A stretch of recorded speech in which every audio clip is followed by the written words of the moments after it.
Kazan Icon of the Mother of God.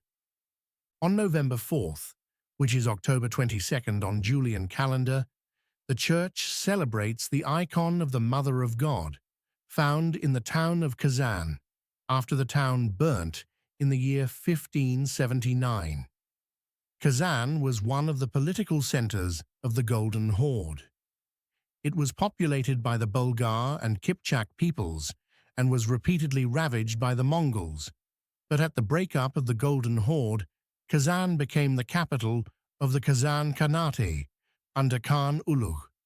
In 1552, Ivan IV, called the Terrible, occupied Kazan, thus securing the entirety of the Volga River for the Tsardom of Moscow and enabling further Russian expansion into Siberia.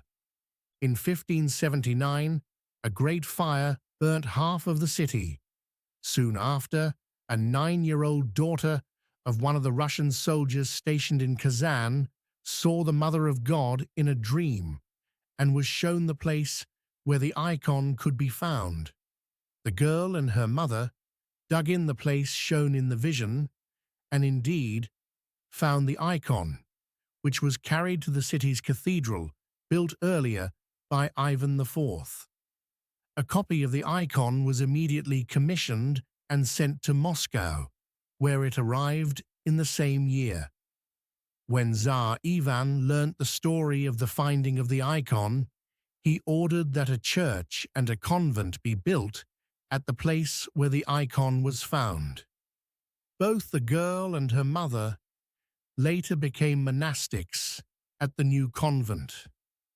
Approximately 40 years later, in 1610, Moscow was occupied by Polish and Lithuanian forces. Polish King Sigismund III intended to enthrone his son Władysław in Moscow, but Russian Cossacks, led by Prince Trubetskoy, besieged the occupied city in 1611 and cut off food supplies to the Polish garrison confined within the Kremlin. In 1612, forces from various parts of the Tsardom gathered near Moscow.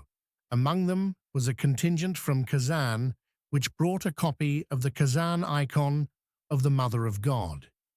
In October of 1612, Moscow was taken back, ending the Polish occupation and leading to the election of Mikhail Romanov, the first of the Romanovs, to become the new Tsar. This particular copy of the icon ended up in the Vatican in the personal study of Pope John Paul II. In 2005, the Pope returned the holy icon to the Russian Church. Today, this icon is housed in the convent built on the place where the original was found. A century after the events of 1612, in 1709, Peter the Great prayed before a copy of the Kazan icon on his way to the Battle of Poltava, in which he defeated the Swedish army.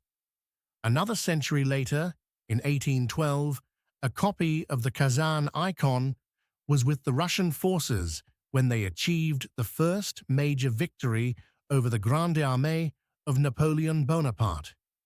Just as 2 centuries earlier, Moscow was retaken from the Polish forces in October of 1612. This time, it was retaken from the French forces, also in October of 1812. It must be noted that around 95,000 Polish and 81,000 German soldiers participated in Napoleon's invasion of Russia, making up a large portion of the Grande Armée. Together, 35% of the total number of invading forces. As an aside, in a continuation of some of the themes we explored in a previous post, it is interesting to note that Bonaparte offered no special protection to churches in occupied Moscow.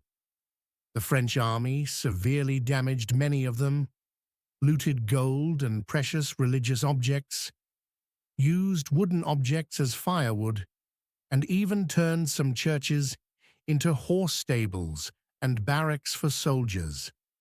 When finally leaving the city, the French were able to destroy some of the churches in the Kremlin and left a dead horse in the altar of the cathedral, dedicated to the Kazan Icon of the Mother of God, apparently as an insult to the Russians. Approximately 500,000 invading troops entered Russia on June 24, 1812, half of whom were French, and the rest were mainly Poles and Germans. In a strange coincidence, the forces of Nazi Germany crossed into the Soviet Union on June 22, 1941. Perhaps the end of June is a convenient time to invade Russia by land. In December of that same year, when what was left of the Grande Armée left Russia, there were only approximately 70,000 known survivors, but some scholars say that there were fewer. Perhaps desecrating altars is not a good strategy for war, or for life, for that matter. Last but not least, if you enjoy Phroneo, please share it with your przyjaciele I krewni, amis et relations, or Freunde und Verwandte, if you prefer. And please consider becoming a paying subscriber. It is only $50 per year, or approximately $2 in 1812 money.